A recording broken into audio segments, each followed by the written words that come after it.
Baik, Assalamualaikum warahmatullahi wabarakatuh. Perkenalkan, saya Ahmad Fawaid, dosen tetap program studi S1 Manajemen Bisnis Syariah Fakultas Ekonomi dan Bisnis Islam Universitas Islam Jember. Video ini dibuat untuk memenuhi salah satu persyaratan sertifikasi dosen. Mata kuliah yang saya ampu adalah Manajemen Investasi Syariah, menggunakan metode pembelajaran DIA, yaitu Delivery, Interaction, dan Assessment, mencakup blended learning, yaitu kombinasi antara pertemuan tatap muka di ruang kelas dan diskusi daring melalui platform kami, yaitu elearning.uij.ac.id, dan grup komunikasi digital lainnya melalui WhatsApp group. Sehingga berfokus kepada student center learning, diskusi, dan studi kasus. Kode mata kuliah ini adalah MBS 152 dengan bobot 3 SKS, dan topik pembahasan yaitu pengantar investasi syariah, tipe-tipe investor dan manajemen risiko portofolio, suku dan reksadana syariah, 11 sektor saham di Bursa Efek Indonesia dan metode screening saham syariah, analisa fundamental saham berupa laporan keuangan, rasio profitabilitas dan solvabilitas, analisa valuasi, kemudian analisis kualitatif industri, kemudian analisis makroekonomi, analisis teknikal, bandarmologi, compounding interest, saham-saham Amerika dan aset global lainnya, dan praktek berinvestasi menyusun portofolio. Sedangkan capaian pembelajaran lulusan atau CPL yang pertama adalah menunjukkan sikap bertanggung jawab atas pekerjaan di bidang keahlian secara mandiri, menguasai konsep teoritis manajemen keuangan syariah, mampu menerapkan pemikiran logis, kritis, sistematis, dan inovatif dalam konteks pengembangan dan implementasi ilmu, pengetahuan, dan teknologi yang memperhatikan dan menerapkan nilai humaniora sesuai dengan bidangnya. Kemudian yang terakhir adalah mampu mengaplikasikan teori dan praktek manajemen keuangan syariah. Kemudian ada juga capaian pembelajaran mata kuliah atau CPMK. Yang pertama adalah menunjukkan sikap bertanggung jawab atas pekerjaan di bidang manajemen investasi syariah secara mandiri. Kemudian mampu menjelaskan teori-teori manajemen investasi syariah, mampu menerapkan pemikiran logis, kritis, sistematis, dan inovatif dalam bidang manajemen investasi syariah, serta mampu mengaplikasikan teori dan praktek manajemen investasi syariah. Referensi yang kami gunakan adalah buku The Intelligent Investor dan buku Security Analysis karya Benjamin Graham, dan menggunakan modul yang saya buat sendiri untuk mempermudah proses pembelajaran. Bobot penilaian, kehadiran 10%, tugas 30%, UTS dan UAS masing-masing 30%. Baik, selanjutnya Anda akan menyaksikan cuplikan proses pembelajaran saya dengan mahasiswa di kelas pada sesi kelima yang membahas tentang bab analisa fundamental saham. Selamat menyaksikan. Ya, baik. Assalamualaikum warahmatullahi wabarakatuh. Waalaikumsalam warahmatullahi wabarakatuh. Sebelum kita mulai perkuliahan ini, mari kita berdoa agar senantiasa diberikan keberkahan ilmu, ila diniyah wa kulli amalin sholihah. Al-Fatihah.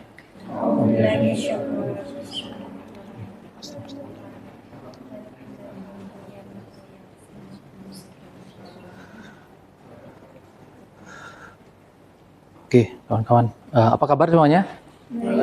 Baik ya. Jadi sekarang kita jumpa lagi dengan saya dengan mata kuliah manajemen investasi syariah gitu ya. Minggu lalu masih ingat ya materinya tentang apa? Minggu lalu? Metode screening saham syariah. Oke, metode screening saham syariah gitu ya di Bursa Efek Indonesia. Maka teman-teman, korelasinya dengan mata kuliah yang sekarang itu adalah ketika saham syariah itu sudah kita temukan, sudah kita cari, sudah kita screening gitu ya, maka kemudian kita analisa, jangan langsung beli gitu ya, jangan langsung hajar kanan teman-teman, maka harus dianalisa dulu fundamentalnya bagaimana, apakah kita membeli perusahaan yang sehat, apakah kita membeli perusahaan yang merugi terus, laporan keuangannya kayak gitu ya. Maka di dalam mata kuliah ini menjadi sangat penting analisa fundamental saham itu.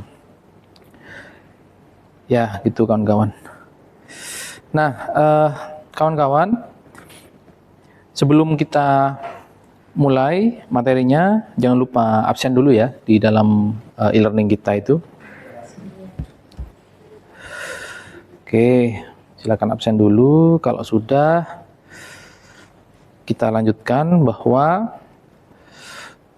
di dalam pembelajaran kita saat ini itu ada beberapa capaian pembelajaran. Yang pertama itu adalah, jadi setelah kalian itu selesai perkuliahan ini, keluar dari kelas, itu diharapkan teman-teman itu memahami tentang analisis fundamental perusahaan TBK gitu ya, saham itu, kemudian mempraktekkan analisis laporan laba rugi, mempraktekkan analisis laporan posisi keuangan atau neraca, kemudian yang terakhir itu menyimpulkan kondisi perusahaan itu sehat atau tidak gitu ya. Jadi saya harap teman-teman MBS ini yang sudah semester 5 ini nanti harus bisa mengetahui bahwa oh ini perusahaan sudah untung gitu ya, oh ini perusahaan ternyata sedang merugi gitu ya, tidak baik kayak gitu.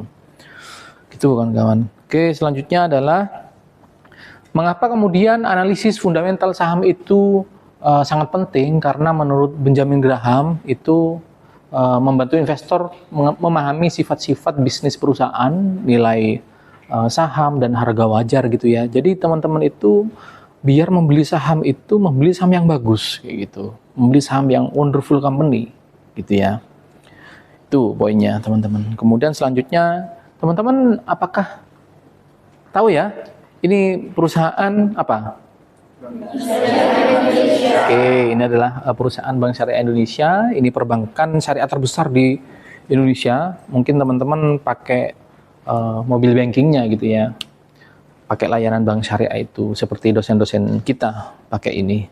Nah, kita cek sekarang apakah Bank Syariah TBK ini, Bank Syariah Indonesia TBK ini adalah perusahaan yang bagus. Kita cek, ini adalah laporan laba ruginya. Jadi posisinya adalah di sini, tahun 2021, kemudian tahun 2022, dan seterusnya sampai tahun 2025 gitu ya. Nah, ini adalah angka berupa triliun satuannya. Maka kemudian ini yang kecil ini adalah net income. Ini berarti laba bersih. Sedangkan yang warna ungu ini adalah revenue. Revenue itu adalah omset gitu ya. Keuntungan laba tapi kotor. Nah, setelah dikurangi beban, gaji dan seterusnya, maka muncul yang namanya net income atau laba bersih gitu ya. Laba bersih. Nah, teman-teman boleh cek di sini. Tahun 2021 berapa laba bersihnya? 3 triliun. Kemudian selanjutnya?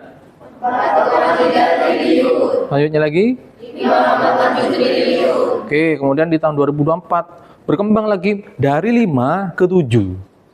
Nah, di tahun 2025 tumbuh, tetapi tidak sepesat yang sebelumnya ya, tapi tetap tumbuh gitu kan kawan.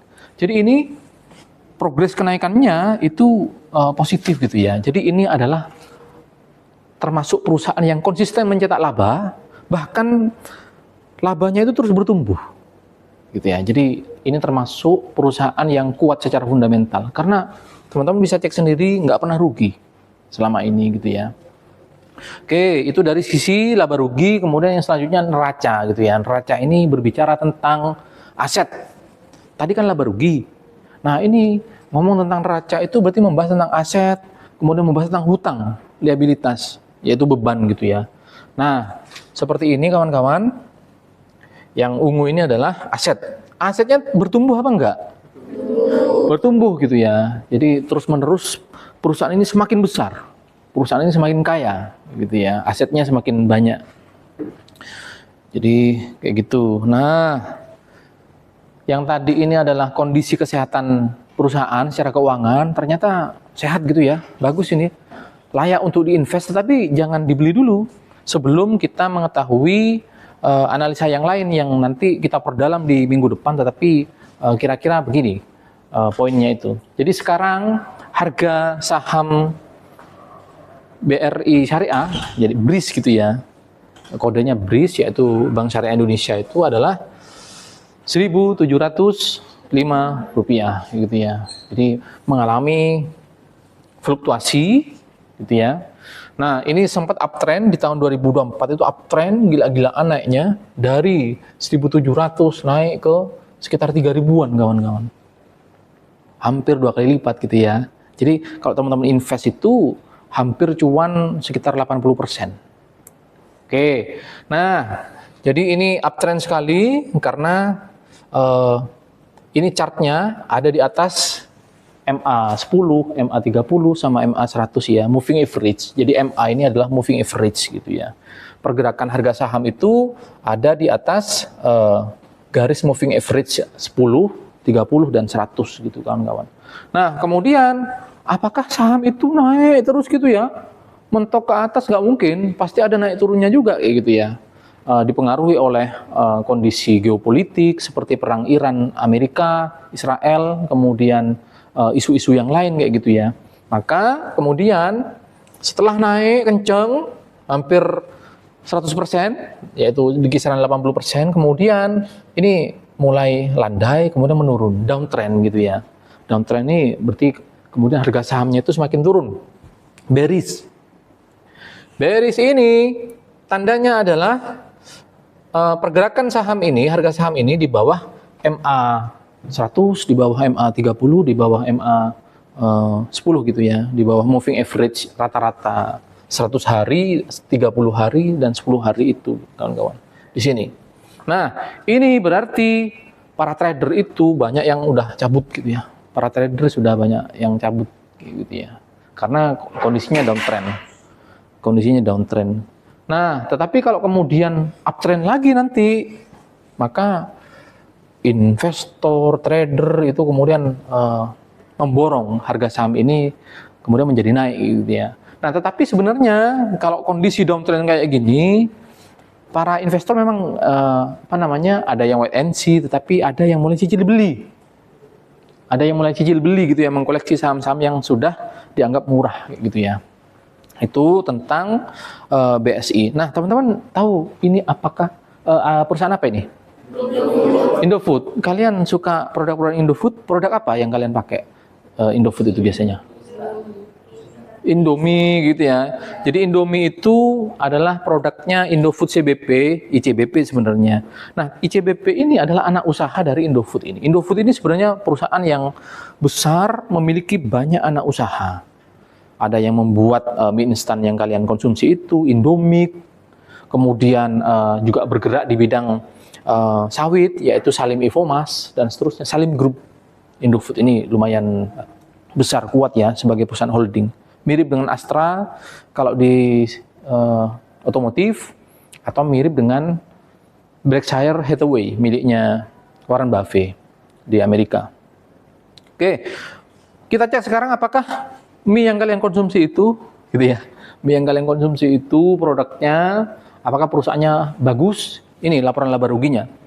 Tahun 2021, 2022 dan seterusnya, laporan keuangannya begini. 7 triliun. Kemudian turun ya menjadi 6,4 triliun. Naik lagi kenceng, Pak. Bahkan tembus ke 8 triliun. Kemudian selanjutnya tumbuh lagi kayak gitu. Bertumbuh terus labanya ini. Nah, omsetnya juga begitu, tumbuh terus karena kalian suka makan Indomie gitu. Oke, Indomie jadi menguntungkan. Maka teman-teman, kawan-kawan, apalagi anak ekonomi, anak manajemen bisnis gitu ya. Selain teman-teman menjadi konsumen, maka usahakan juga memiliki perusahaannya gitu ya. Jadi kalian beli Indomie dan seterusnya, kalian itu juga menguntungkan Indofood. Yang Indofood itu bisa menjadi milik kalian sahamnya, sehingga kalian mendapatkan dividen. Tetapi sebelum membeli perusahaan-perusahaan ini, teman-teman harus menganalisis dulu gitu ya. Oke, itu laba ruginya. Kemudian sekarang adalah neraca, kekayaan perusahaan. Asetnya bertumbuh apa enggak? Asetnya bertumbuh, utangnya tetap di situ-situ aja gitu ya, datar. Kayak gitu. Asetnya terus bertumbuh. Berarti perusahaannya semakin kaya. Layak untuk diinvest kalau dapat di harga yang murah, terdiskon. Nah, ini adalah chart Indofood sukses makmur. Ya, jadi sempat downtrend, fluktuasi naik turun gitu ya. Kemudian ini uptrend parah dari harga 6.000 sampai menyentuh ke 8.000-an, sempat kayak gitu. Uptrend ini di atas moving average 200, moving average 120 kayak gitu ya. Pergerakan harga sahamnya di atas garis moving average. Nah, kemudian ternyata downtrend. downtrend, dan ini sekarang di sini. Apakah ini akan menjadi pembalikan arah, momentum pembalikan arah, ataukah nanti downtrend terus? Itu tergantung dari kondisi ekonomi Indonesia. Apakah daya beli masyarakat itu kuat nantinya, gitu kawan-kawan. Nah, kemudian selanjutnya adalah, teman-teman tahu ini perusahaan apa? Gojek ya. Kalian pakai Gojek?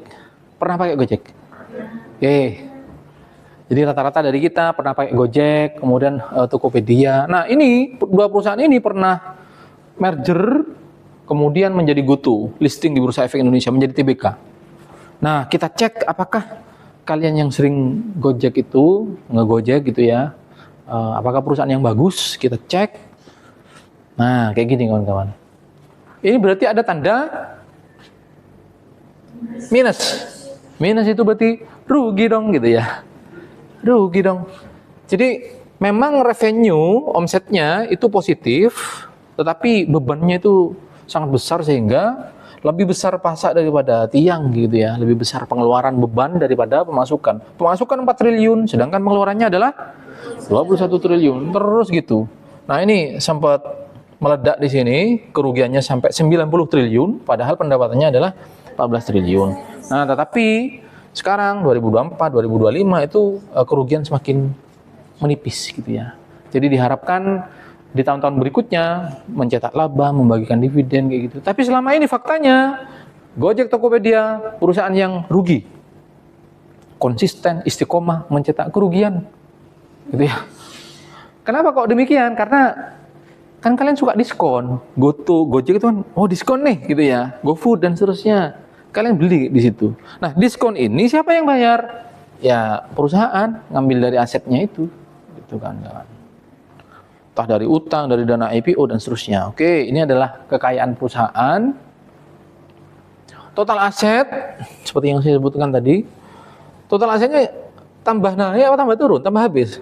155 triliun asetnya tahun 2021. Kemudian sekarang menjadi 45 triliun. Dari 155. Nah, kenapa kok demikian? Ini namanya strategi bakar uang di dalam manajemen pemasaran.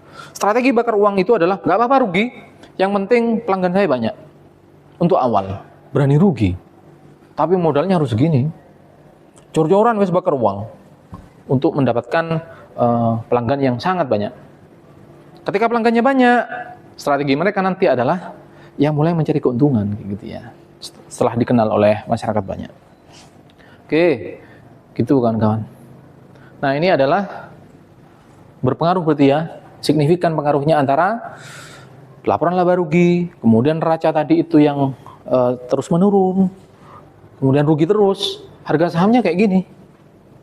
Sempat nyentuh ke angka 400-300 rupiah per lembar saham, kemudian turun menjadi gocap 50 rupiah. Jadi 50 rupiah gitu ya. Nggak gerak kalau sudah nyampe ke 50 rupiah itu, karena terlalu banyak yang mau menjual. Ini apa ini benar jual? Gitu ya. Antriannya di situ berjuta-juta lot. Kalian kalau beli ada kemungkinan nggak bisa jual. Resikonya di situ. Kalau teman-teman beli perusahaan yang rugi.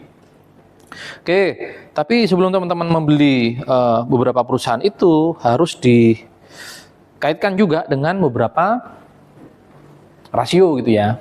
Jadi kan tadi ada perusahaan yang profit, ya. Kemudian ada perusahaan yang rugi. Nah, kita tercermin di dalam angka-angka di sini. Nah, ini ROE, return on equity. Return on equity. Jadi keuntungan dibandingkan dengan ekuitas. Ekuitas itu ada aset bersih gitu ya. Ada net profit margin, ada PBV, price to book value, kemudian ada price to earning, ada dividend yield. Nah, semakin besar ROE, maka perusahaan semakin bagus, semakin sehat. Makin sehat gitu ya. Nah, maka mana ini yang paling besar? Nah, ini Bank Syariah Indonesia, ada Indofood, ada GoTo, ada Telkom, ada Antam. Nah, Antam ini berarti paling bagus, kemudian tetapi apakah PBV-nya paling murah? Semakin kecil semakin murah. Yang termurah yang mana?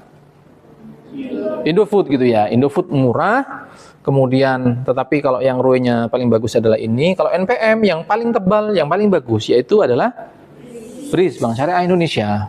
Ini semakin kecil semakin bagus, sedangkan GoTo yang tadi minus gitu ya. Ini dividen semakin besar semakin bagus, dapat dividen banyak gitu ya. Oke, gitu kawan-kawan. Sekarang sebelum ini, apakah ada yang ditanyakan dari laporan ini? Ya, silakan. Nama siapa? Oke, jadi tadi tentang laba rugi, tentang neraca. Nama saya Mita Puspitasari. Silakan bertanya, apakah perusahaan yang konsisten mencetak laba sahamnya selalu akan naik? Ya, oke. Apakah sahamnya selalu akan naik? Ini ya, jadi Indofood ini kan terbukti bahwa labanya terus naik, meningkat, apalagi yang Bank Syariah Indonesia terpantau labanya semakin meningkat gitu ya. Nah, tetapi harga sahamnya memang mengalami fluktuasi. Jadi tidak selalu semakin naik gitu ya. Kalau sudah kemahalan, poinnya di situ ya. Naik terus memang secara rasional. Tetapi kalau sudah kemahalan nanti akan beradaptasi. Ada yang profit taking, ada yang jual, ambil untung gitu ya. Kemudian sahamnya semakin turun kayak gitu. Mencari harga wajarnya ini. Menyentuh harga wajarnya kayak gitu ya. Oke. Gitu ya. Adakah pertanyaan yang lain? Ya, silakan. Perkenalkan, nama saya Muhammad Rohman. Apakah perusahaan yang rugi itu kemudian akan bisa membaik kembali? Oke, jadi perusahaan yang rugi misalnya adalah tadi tentang perusahaan Gojek, Tokopedia atau GoTo. Maka perusahaan GoTo ini ketika mengalami kerugiannya dulu pernah semakin parah, kemudian semakin tipis gitu ya. Apakah perusahaan yang rugi ini akan rugi terus, nggak akan membaik gitu ya? Nah, ada potensi membaik. Ada potensi membaik, tetapi kalau kita cek di dalam sejarah, rugi terus, nggak terbukti gitu ya. Jadi potensi ya sekedar potensi saja, belum terjadi kayak gitu ya. Tetapi biasanya orang-orang yang masih membeli saham GoTo ini, itu biasanya punya pendapat bahwa, punya harapan, bahwa nanti perusahaan ini akan mencetak laba GoTo itu karena pelanggannya sudah sangat banyak, kayak gitu ya. Jadi ketika mengalami kerugian nanti akan berubah menjadi pencetak laba, seperti itu kawan-kawan. Ada pertanyaan yang lain?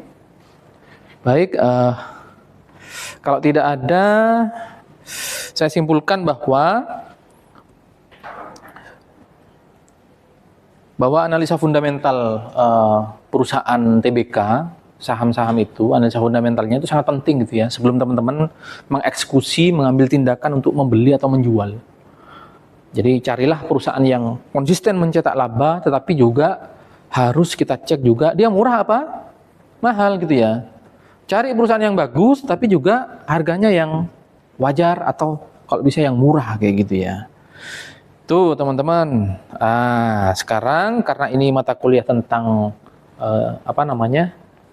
investasi, analisa gitu ya. Jadi teman-teman itu nggak bisa kalau cuma mendengarkan saja, harus juga praktek gitu ya. Harus juga praktek, maka teman-teman harus praktek melalui aplikasi yang sudah saya perintahkan untuk install, yaitu Stockbit Sekuritas atau Ajaib Sekuritas, kemudian sekuritas yang lain, Mandiri Sekuritas dan seterusnya, bisa, nggak apa-apa. Kalian cek di situ. Nah, tugasnya adalah kalian mengerjakan ini. Tiap orang harus bisa menganalisa, belajar menganalisa di rumah tentang saham SIDO. SIDO itu apa? Ya, produknya kalian minum biasanya ya. SIDO muncul kalau masuk angin, AC-nya kedinginan dan seterusnya, kalian minum gitu ya, biar nggak masuk angin. Kemudian ada Mayora. Ada Pertamina Geothermal, tahu ya? Pertamina, anak usahanya Pertamina. Kalbe Farma, ada perusahaan gas negara yang gasnya kalian pakai. Kemudian ada Unilever, Pepsodent dan seterusnya yang kalian pakai itu, sikat gigi. Ini perusahaannya. Kalian cek di situ mana yang rugi, mana yang untung terus, mana yang murah, mana yang mahal. Mana yang ngasih dividen yang paling besar, yang paling menarik gitu ya. Praktek teman-teman. Jadi laporan laba ruginya, kemudian neracanya dicek. Oke, jadi tugas ini kemudian hasilnya kalian kumpulkan di e-learning. Kemudian konfirmasi di grup WA, kalau kalian sudah mengumpulkan nanti saya cek satu-satu kayak gitu ya. Kemudian minggu depan teman-teman nanti secara random saya acak untuk kemudian tes lisan menganalisa saham itu. Oke, gitu ya, dapat dipahami? Oke, baik. Karena waktu sudah sangat terbatas, kita lanjutkan minggu depan. Kurang lebihnya mohon maaf. Wallahul muwaffiq ila aqwamit thoriq. Wassalamualaikum warahmatullahi wabarakatuh. Waalaikumsalam warahmatullahi wabarakatuh. Demikian deskripsi singkat serta cuplikan proses pembelajaran dari mata kuliah Manajemen Investasi Syariah yang saya ampu. Semoga dapat memberikan gambaran tentang kinerja pengajaran yang saya lakukan di mata kuliah Manajemen Investasi Syariah pada Prodi Manajemen Bisnis FEB UIJ. Kami sampaikan terima kasih kepada Kemdikti Saintek melalui Direktorat Jenderal Pendidikan Tinggi LL.Dikti Jawa Timur. Saya juga berterima kasih kepada tim sertifikasi dosen 2026, juga kepada rektor dan teman-teman dosen dan mahasiswa yang terlibat dalam pembelajaran ini. Wallahul muwaffiq ila aqwamit thoriq. Wassalamualaikum warahmatullahi wabarakatuh.